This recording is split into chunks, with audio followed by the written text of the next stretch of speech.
Hello friends, जय माँ बगला जय झांसी। आप सभी को नवमी की बहुत बहुत बधाई हो। आज 9 कन्या जिमेंगी और अभी जस्ट मैं खाना बना के नीचे आ रही हूँ क्योंकि आज मैंने अपने हाथों से माता रानी के लिए पूरा खाना बनाया। देखो मैं आपको दिखा रही हूँ, ये माँ की सब तैयारी। ये पंडित जो सतचंडी पाठ के उनको साड़ी और धोती दी जाएगी। ये थाली है, जो 9 कन्या आएंगी उनको हम भेंट में चुंदरी ओढ़ाएंगे, थाली देंगे उनको, क्योंकि कैसे खाली हाथ तो लड़कियों का कन्या पूजन होता नहीं। हमारी जौहरी देखिए कितनी बड़ी अच्छी प्यारी हो चुकी है और माता रानी ऐसे सबको भले पूरे देखिए ये सब खाना मैंने बनाया है अपने हाथ से पूरा, कि माता रानी को पूरी तरह से वो मिले। क्योंकि तो वो वाला टोक उठा दिखा रहे हैं आपको। ये सारा खाना आज हमने बनाया है और सारे लोग यहाँ पे आज भोग खाएंगे, सारे लोग भंडारा खाएंगे। अभी ये खाना आपने देखा, अभी ये खाने को पहले खाना सजा के चांदी की थाली में माँ विंध्यवासिनी माता को भोग जाएगा। और मैं बहुत बहुत खुश हूँ कि आज मेरे हाथ से मैंने अपने इधर खाना भोग लगा के और माँ को खाना जा रहा है। मैंने अकेले मेहनत नहीं की है, योगिता ने भी पूरी मेहनत की है भाई। उसकी भी 9 दिन का उपास है। भगवान करे उसकी ज़िंदगी में भी जिस तरह से उसने मेरी माँ का प्रसाद बनाने में भोग लगाया, जिस तरह से उसने आज मेरी मदद की है, आने वाले ज़िंदगी भर में उसकी जो भी ख्वाहिश होगी सब पूरी होगी। दूसरी बात, उसके बाद मेरी सब 9 कन्या आएगी। मेरी छोटी सी श्रीजा आएगी, वो भी यहाँ पे खाना खाएगी अच्छे से, उसको भी हम भेंट करेंगे। आज मुझे अपने बच्चों की बहुत याद आ रही है। आज प्रेरणा, प्रांजल, हनी, मेरा प्रदू सब मिस कर रहे होंगे इस खाने को सब लोग मिस कर रहे होंगे, तो सॉरी। और दूसरी बात देखिए, मैं आपको एक बात बताने के लिए मैसेज की हूँ कि देखिए, पहली बात तो सबसे बड़ी बात मुझे आप बताइए, मैं आप लोग मुझसे लॉटरी में पैसे डालते हैं या जो भी पैसे डालते हैं, आप अपनी खुशी से डालते हैं ना। मैं किसी के घर तक आती हूँ क्या ज़बरदस्ती करने? और मेरा सीधा सीधा सिद्धांत है कि अगर आपके काम नहीं हो तो आप अपने पैसे लीजिए। मैं एक टाइम देती हूँ, क्योंकि अभी जैसे आप मुझे पैसे देते हो वो टाइम पे मैं वो पैसे तुरंत पूजे में खर्च करती हूँ। आज हम भी यहाँ इतना पूजा पाठ कर रहे हैं, सब कर रहे हैं, तो जो भी पैसे आते हैं उस तरह से सबका भोग लगता है। लेकिन उसके बाद अगर कोई मुझे गलत बोलेगा तो बर्दाश्त की बात नहीं है। मुझे बोला जाएगा लोगों का पैसा खाते हैं, तो पहली बात, आप क्यों आए मेरे पास तक? मैंने आपको बुलाया था क्या? और उसके बाद अगर आप एक तो पहली बात आप गलती करोगे, उसके बाद आप उल्टा बोलोगे और सोचोगे कि हम ऐसे बोलते वैसे बोलते तो हमको मिल जाएगा, तो आपको क्या लगता है फिर मैं छोड़ूंगी क्या? मेरा गुस्सा किस बात का? एक तो नवरात्रि का 9 दिन का उपास है। मैं आपको बताती हूँ, एक गगन साहनी करके हरियाणा से एक आदमी है, जिसने मुझे गणपति के पहले, मैं झूठ नहीं बोलूँगी, कुछ 1,30,000 रुपया उसने मुझे सुल्तान जी का दिया था, जिसके लिए मैंने उसको कहा भी था 20 सितंबर को उसको पैसे मिलने वाले थे। लेकिन 20 सितंबर आने के पहले ही उसने 19 सितंबर को मुझे फ़ोन किया। मैं गणपति बप्पा की पूजा कर रही थी, गणपति का पहला दिन था, स्थापना की तैयारी कर रही थी। मुझे पहले दिन फ़ोन करके कहता है कि कल मेरा नंबर तो नहीं ब्लॉक कर दोगे? नहीं कर दोगे? मैंने बोला भाई तेरा नंबर क्यों ब्लॉक करेंगे? मैं क्या पागल दिखती हूँ क्या? मैंने बोला मेरे दिमाग पे मत लगना। उस बात पे उस आदमी ने मुझे अपने पप्पा की पहचान दिखाई कि मेरा पप्पा वकील है, फलाना है, ढेकाना है। इसने मुझे धमकी दी। एक बात बताओ, एक तो सारा शक्ल से चिरकुट और चूतिया दिखता है एक नंबर का, एक हाथ का भी झापट का भी नहीं है। तुमको पहले 20 तारीख का वेट करना चाहिए था ना। 20 तारीख को जब तुमको पैसे नहीं आते तो तुमको हमारे पर बोलने का हक है ना। तुम लोग का एक तो लाख रुपया, तुम लोग का लाख रुपया, और हमारा पैसा जो हम लॉटरी का करोड़ों देते हैं, हम पागल दिखते हैं। मुझे आज ये बात इसलिए बोलनी पड़ी कि उस वक्त भी उस आदमी ने मुझे धमकी वमकी दी कि तेरा घर किधर है, तेरा लोकेशन किधर है, तू लॉटरी के पैसे कहाँ से लाती, कहाँ से चलाती है।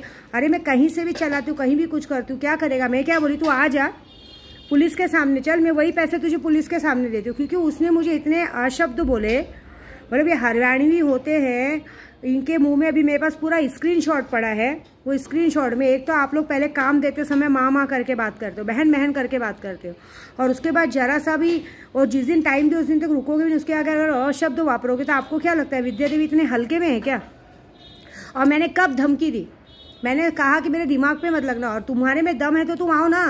मुझे बोलता है अपना लाइव लोकेशन भेज, मैं आता हूँ। अरे लाइव लोकेशन की क्या जरूरत है? तेरे गांड में दम है तो ढूंढते आ।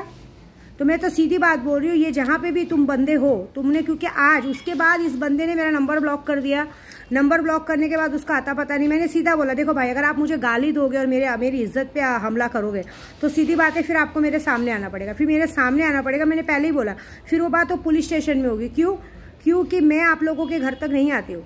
अगर मैं लाखों करोड़ों देती हूँ वो मेरी बात है, मुझे पता है ना कहाँ से पैसे आते हैं, कहाँ जाते हैं। हाँ, उस पर आप मुझे अशब्द बोल के, आज तो शब्द बोल के आप मुझे गलत बोलोगे, उसमें आपको पैसे नहीं मिलेंगे। उसके बाद आपको 7 साल की जेल होगी, मानहानि का केस होगा। उसके बाद आज उस बंदे ने फिर से मुझे मैसेज किया, फ़ोन पे फ़ोन किया, मैंने नहीं उठाया। क्यों फ़ोन उठाओ मैं? आप आओ ना मेरे सामने बात करते हैं, गांड में दम है तो आओ। लेकिन नहीं आया। ऊपर से मुझे सिर्फ दूर से बैठे बैठे फफूंदी नहीं उड़ाने का। इधर आओ, इधर मैं दिखाऊंगी क्या है। क्योंकि मुझे पहले तो 2 चमाच खींच के मारूंगी कि भाई तेरे को किसने बोला था, क्योंकि तो उसका भी पूरा मैसेज है, मेरा भी पूरा मैसेज है। देखेंगे ना किसके ऊपर आके पड़ती है।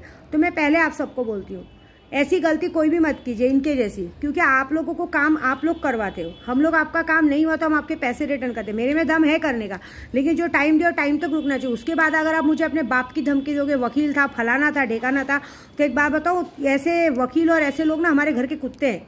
हम लोग इस सबसे फ़र्क नहीं पड़ता है। पैसों की बात पैसों से होती है। लेकिन अगर आप मुझे गाली दोगे, उल्टा बोलोगे और सोचोगे कि इसको डरा देंगे, औरत है, ये है, तो औरत ना तुमको जब पैदा कर सकती ना तो तुमको फाड़ के फेंक भी सकती है। तो एक बात सीधी बात है, मैं गोराई में रहती हूँ। जिस तेरे में दम है तू आ, और बाकी का बात में देखेगी, जो होएगा मैं देखेगी। मरूंगी या तो मार डालूंगी, क्योंकि इस आदमी ने मुझे इनडायरेक्टली व्हाट्सएप पे धमकी दी है कि मैं तुझे मार डालूंगा, तेरा गला काट डालूंगा, ये कर डालूंगा। बताओ, जब तुम्हारे में दम नहीं था तुम लोग इस तरह से धमकी दोगे औरतों को, तुम लोग ऐसे बात करोगे, तो ये बात का जवाब तो इधर आके देना पड़ेगा। और नहीं देंगे तो मेरे पास पूरा एड्रेस मिल गया है मुझे। अगर सामने वाला 5 तारीख तक मेरे घर के पास तक नहीं आया तो ये बात पक्की कि जहाँ पे भी वो रहता होगा पुलिस वहाँ पे जाएगी। पुलिस ही नहीं जाएगी, हमारे आदमी भी जाएंगे और बाकायदा तोड़ेंगे। मैंने ऑलरेडी क्राइम ब्रांच में सब जगह मोबाइल नंबर दे दिया है, क्योंकि मुझे ये बातें बिल्कुल पसंद नहीं है। मैं धमकियों से नहीं डरती हूँ, समझे। मैं अपना काम बखूबी जाती हूँ। दूसरी बात, आप अपने आप को बेवकूफ़ बनाते हो कि मेरे पास दम है करोड़पति बनाने का, और मैं करती हूँ। आप लोगों को 1 लाख रुपए पे 25-30 लाख रुपया चाहिए, है कि नहीं। और जरा सा आप लोगों को जब टाइम दिया है उस टाइम तक रुकने का, ना उसके आगे ऐसी बात करेंगे तो फिर गलत आप हुए कि मैं हुई। मैं तो आपके घर तक आई नहीं। तो ये पूरे यूट्यूब को बोल रही कि जो भी ऐसी गलती करता है ना, सबसे बड़ी बात, अगर आपको लगता है मुझसे काम कराना चाहिए तो ही करवाइए, नहीं तो बिल्कुल भी नहीं। क्योंकि आप मुझसे ज़बरदस्ती करने वाले कोई नहीं होते हैं। आप अपनी मर्जी से मुझे पैसा देते हैं, आप अपनी मर्जी से मेरे पास काम लेके आते हैं, और मेरा काम है, अगर आपका काम नहीं हो तो पैसा देने का। लेकिन उसके बिहाद पे अगर आप किसी को धमकी देंगे, कुछ करेंगे, बात याद रखना कि मानहानि का केस तो होगा ही होगा, प्लस 7 साल की भी सज़ा भी होगी। क्योंकि मेरे से पहले पुलिस वाला डंडा मार के पूछेगा कि तुझे लग रहा था अगर ये औरत फ्रॉड है तो तूने इसको पैसे क्यों भेजे। ये बात है। मैं भाई करके बात करती हूँ। लेकिन अगर कोई मेरी इमेज तक आएगा तो इतनी बात तो दम है कि जब मैं लोगों को 25 लाख 50 लाख बांट सकती हूँ, 1-1 करोड़ का मालिक बना सकती हूँ, तो फिर मैं पुलिस वालों को देख के हड्डी पसली भी तोड़वा सकती हूँ। क्यों? क्योंकि पहली बात तुमने गलती की है, तुमने धमकी दी, हम नहीं धमकी देते। तो जिसके में जो बंदा है, इसको सीधे सीधे बात बोलूँगी, तो आ जा इधर और फिर हम देखते क्या करने का है। उसके बाद का काम मैं देख लूँगी। क्योंकि ये बहुत बार हो चुका है। यूट्यूब लोग ना, यूट्यूब पे भाई विद्या देवी यूट्यूब की है, इसकी इज्जत की बात है, इसकी इज्जत पे खतरा करो, इसकी बदनामी करो, इसको ऐसा बोलो, इसको डराओ धमकाओ, तो ये हमारा दे के हटा जाएगी। ये बात कोई फ़र्क नहीं पड़ता मुझे। ये बात में मैं डरती ही नहीं हूँ। क्यों? क्योंकि मैं काम करती हूँ तो इतना डेयरिंग तो है मेरे अंदर कि मारने और मरने का। जब तुमने मुझे मारने की धमकी दी है ना, तो पूरे यूट्यूब पे मैं बोलती हूँ आओ और मुझे मार डालो, मैं फिर मुझे जो करना है मैं कर लूँगी। ये बात तो सीधी है। बस मेरे दिमाग पे मत लगा करो, क्योंकि मैं ना बहुत बेकार हूँ। मैं अच्छों के साथ बहुत अच्छी, बेकार के साथ बहुत बेकार हूँ। मैं तुम्हारे जैसे धमकी नहीं देती हूँ। मैं सीधे सीधे जो है सामने आके फिर बात करेंगे। क्योंकि पहले तो मैंने सोच के रखा है, मैंने अपने बच्चों को सबके बोल के रखा है, जैसे भी अगर ये बंदा आता है इसको पहले पकड़ के रखना और पुलिस को बुलाना, उधर ही डंडा मरवाना। कि गाली किस बात का दिया, बोनस के तौर पे तो गाली दे रहा है। सीधा सीधा सिद्धांत होता है, अगर आपका काम नहीं हमारे पैसे दो। जहां आपने गाली दिया, अशब्द किया या यूट्यूब पे बदनाम करने की कोशिश की, ये बात याद रखना, आप पे मानहानि का केस हो जाएगा। क्योंकि आप आते हैं हमारे पास, हम आपके पास काम मांगने नहीं आते। मेरा यूट्यूब चलता है, मैं लाखों करोड़ों का बोलूँगी और मैं करके देती हूँ। जो लोगों ने मुझ पर भरोसा किया, सबके घर में अच्छा खासा है। लेकिन जिन लोगों ने मेरे को टीच किया, उनकी जो हालत हुई वो तो ऊपर वाला ही जानता है। तो सीधी बात है, अब जो होएगा वो मज़ा देखना।